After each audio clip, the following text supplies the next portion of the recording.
let's just stand, clap your hands, and welcome Samantha to the stage as she introduces her next song.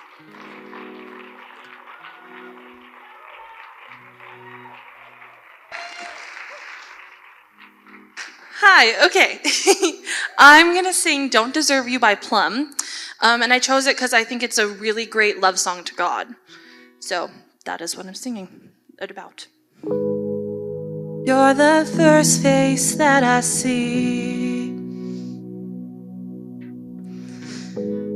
and the last thing I think about.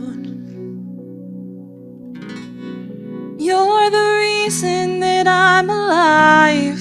You're what I can't live without. You're what I can't live without. You never give up when I'm falling apart. Your arms are always open wide, and you're quick to forgive when I make a mistake. You love me in the blink of an eye. I don't deserve your love, but you give it to me anyway. Can't get enough. You're everything I need, and when I walk away, you take off running and come right after me. It's what you do, and I don't deserve you. You're the light inside my eyes.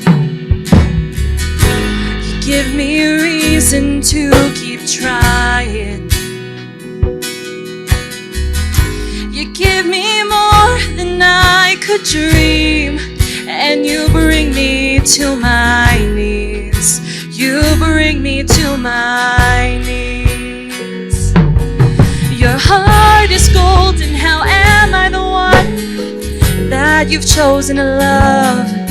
I still can't believe that you're right next to me. After all that I've done, I don't deserve your love, but you give it to me anyway. Can't get enough. You're everything I need, and when I walk away, you take off running and come right after me. It's what you do, and I don't deserve you. I don't deserve a chance like this. I don't deserve a love that gives me everything. You're everything I want. I don't deserve your love, but you give it to me anyway. Can't get enough. You're everything I need, and when I walk away, you take off running and come right after me. It's what you do, and I don't deserve you.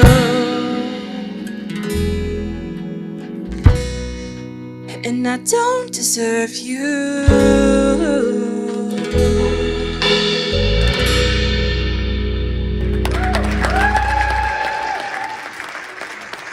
You do deserve this praise, and everything that we do, we don't deserve, but by the grace of God, we have this beautiful opportunity to hear from Barry Simpson. What would you like to say to encourage and to give advice?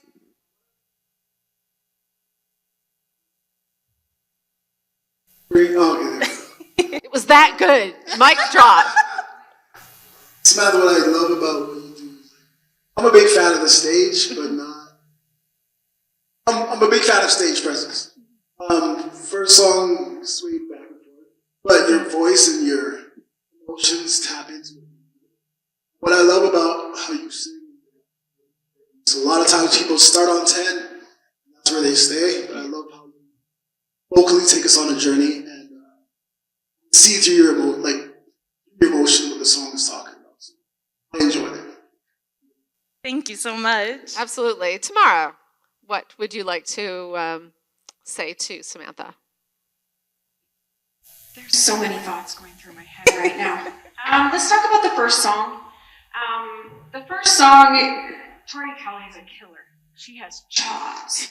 When I assigned that song, I knew it would push you a little bit, and I felt like you really did try to embrace the genre and embrace the tones and try a lot of them. I wrote down here that that what you found was, so oftentimes when we're trying to create a genre sound or imitate something when somebody's trying to do, we do this drop off or this kind of thing sound, right? Mm-hmm. So instead of doing a yodel, we do that little feel at the end of the lines.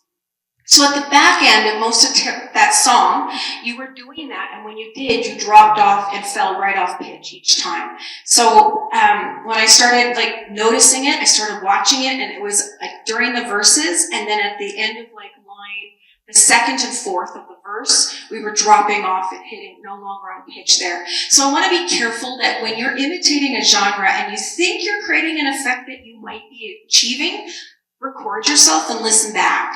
Because sometimes, my husband is my number one fan, but also my number one critic. And I was doing this thing on stage once, and I kept doing it, and he goes, "What are you doing?" And I'm like, "What do you mean?" And he goes, I don't think you probably think it sounds good, but it's not what you think it is. And then he recorded it and gave it to me, and I was like, no. And here I was imitating something that Adele does, and I thought I could throw it into worship. It didn't work. But I thought it would, right? So just be honest with ourselves and listen to them. The other piece, this song, your vocals sound beautiful. I felt like the vocals in the band and then the song that was written were a bit of a juxtaposition. Do you know what I mean by that? Not really. Okay. So she really explain. has, what genre am I trying to say here, Johnny? She really has, it's not pop, it's more grunge. Mm-hmm. More like a grunge feel. Yeah.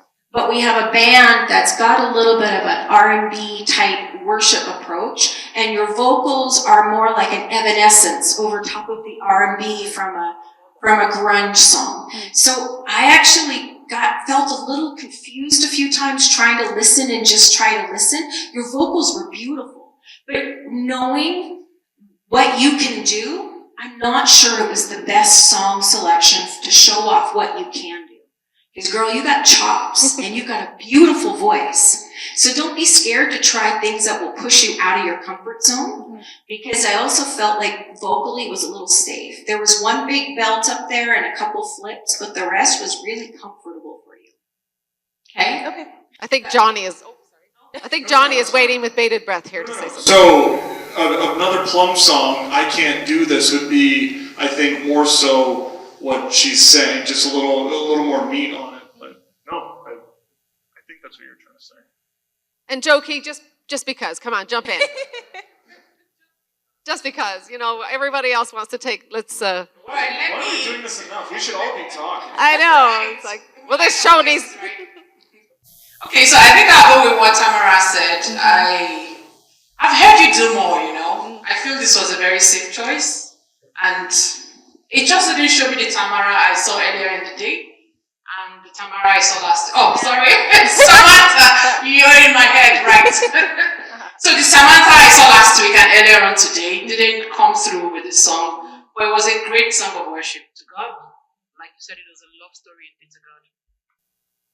Wow, thank you so much, Samantha. And as she leaves the stage, let's give it up for this band again, you guys. It's so good, right? So good.